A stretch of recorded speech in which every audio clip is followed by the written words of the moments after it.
Good morning, everybody. Back at it. Spur of the moment at the Spur, Southampton, New York. And we are continuing our social distancing with our interviews with VIPs, very important people that are making a difference. And in this case, my guest, Ulrika Red Nilsson, a model in the past, right? An entrepreneur, an influencer, a mentor, a coach.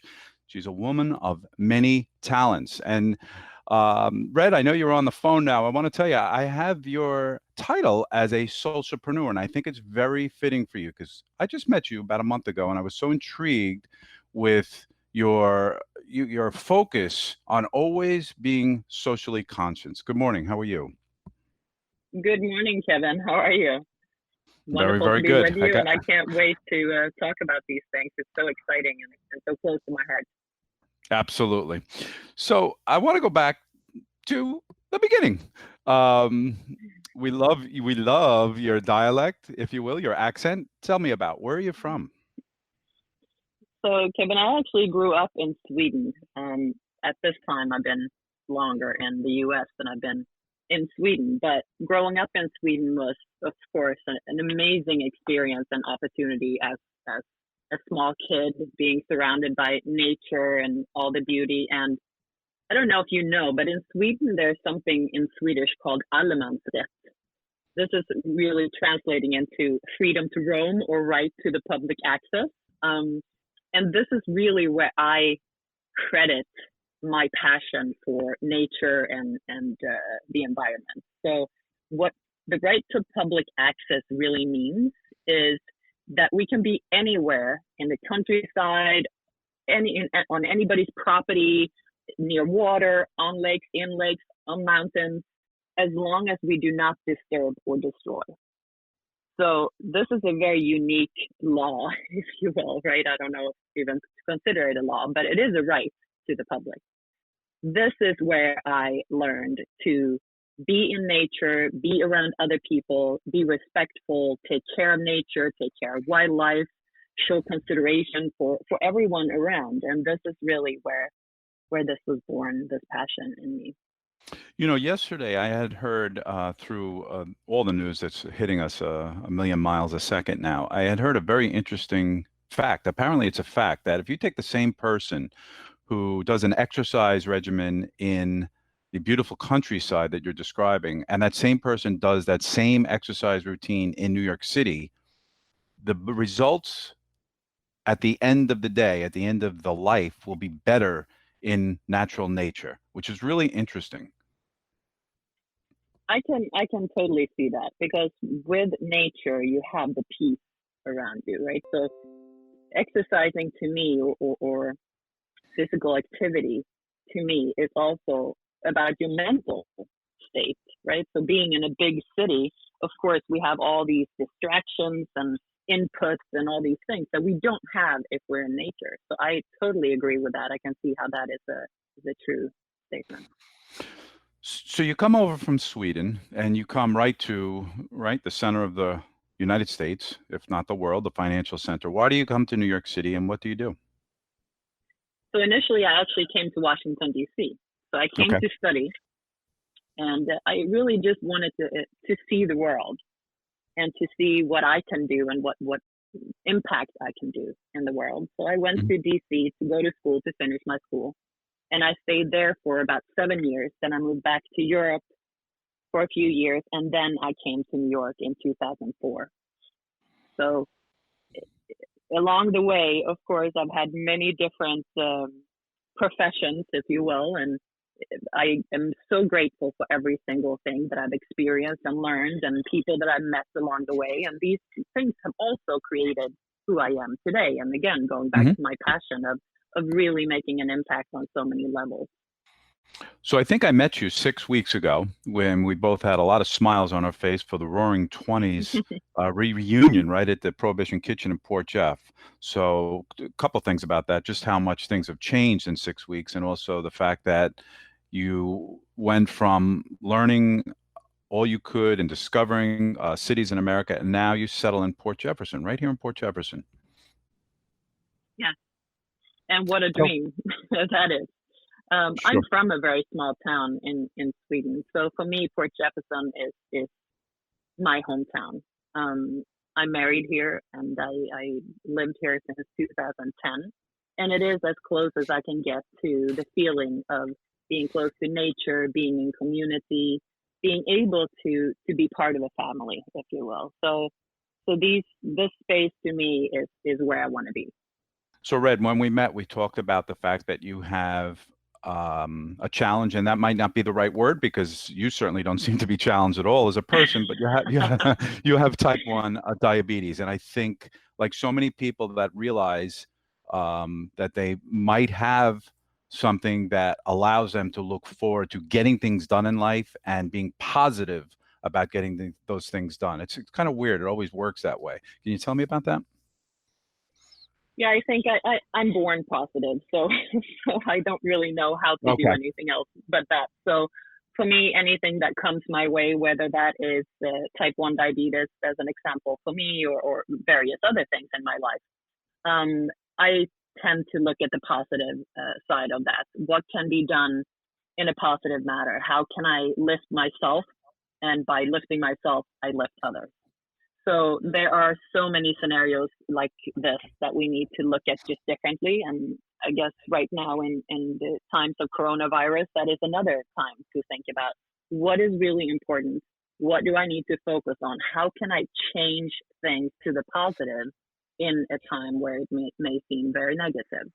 So that's really one of the things that happened to me a few years ago. I think it was in 2014 where, yes, of course, it changed my lifestyle to some extent, but it really just propelled me into how can I do more? How can I make more impact? How can I make my life be more in the short time that we all have on this planet? We do So have a that short time. really inspired me to start something new, a new endeavor. Really by taking my experience from my business world and melding that with things that I'm really passionate about. So, health being one, as you mentioned, the type 1 diabetes.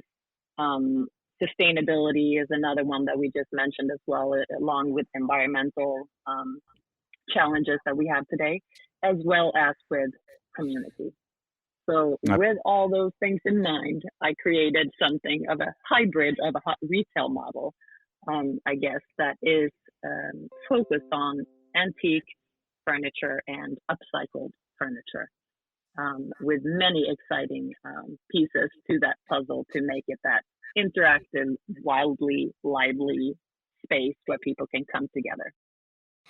I was reading, and I applaud you, by the way, for taking your experience and projecting it on a dream that will ultimately be in Port Jefferson, hopefully. So many people, I think, are clamoring for something like this. I get your vision right away. This large space, this walk-through approach, this event-based space at the same time as being retail. Um, you see these things in New York City. You don't see them out here on Long Island as much. As a matter of fact, I don't think I've ever experienced it. So I love the idea. Tell us where you are within that business model, that idea, and mention on this podcast what you might be, looking for to drive your dream forward. Well, I think little by little, we trying to put all these pieces together. As you mentioned, Kevin, this is something that really doesn't exist because we are melding a lot of different things into this retail model. So it is a very experiential angle on retail, which, as you said, we tying in services, workshops, events, curated brand pop-ups, co-working meeting space, even an on-site podcast studio, um, but all going back to the sustainability angle. So as long as everything is tied back into that community and sustainability, then it belongs in our space.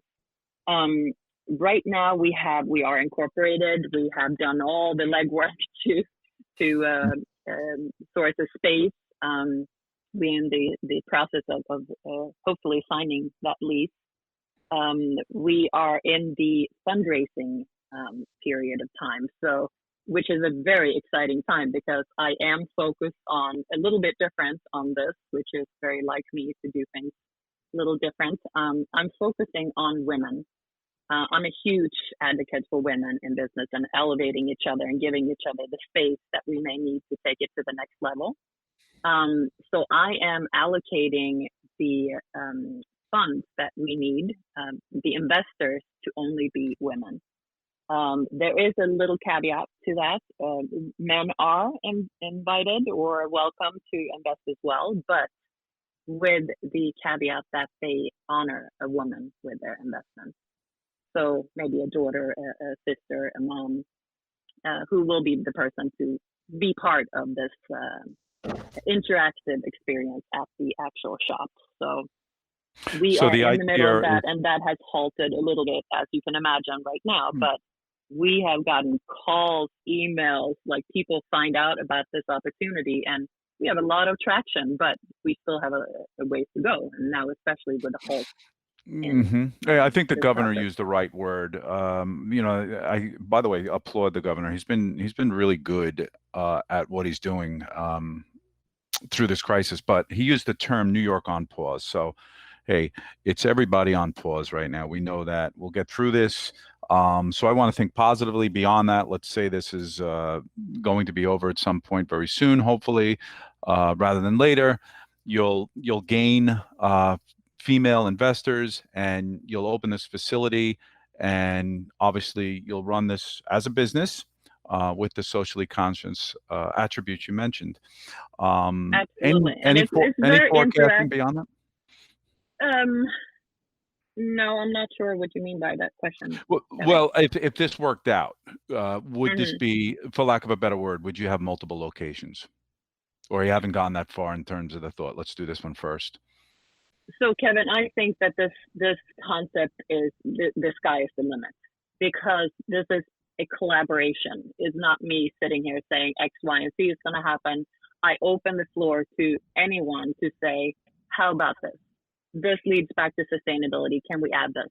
Absolutely. I want to collaborate and be very open with people that this is their space too. It's not just mine. So the actual name that we have for this company is Red & Company Antiques Garage. Company stands for everyone else who's collaborating and who's backing up, supporting, thinking out loud, being part of this whole project. So sure, we may open other stores in the future. I would like to keep it to Long Island if I can, because I want to support the place where I live.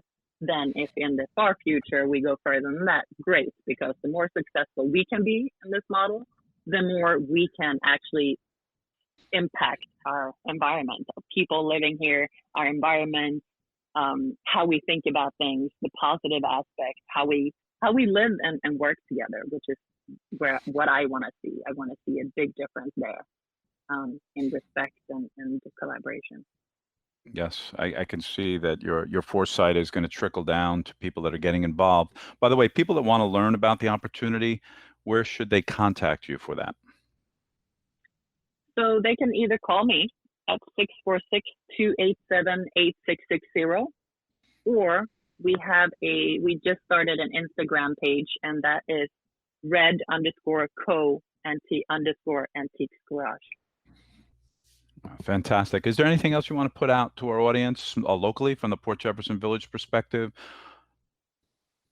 I just want to say, be safe, everyone, and the moon is there for us. We can take it down anytime. It's just in our minds. So let's do some cool things together, and let's collaborate and be together as a team, as opposed to in our little silos. So once this whole virus thing is over, let's just go back to living life and doing what we can to really make an impact individually and as a team.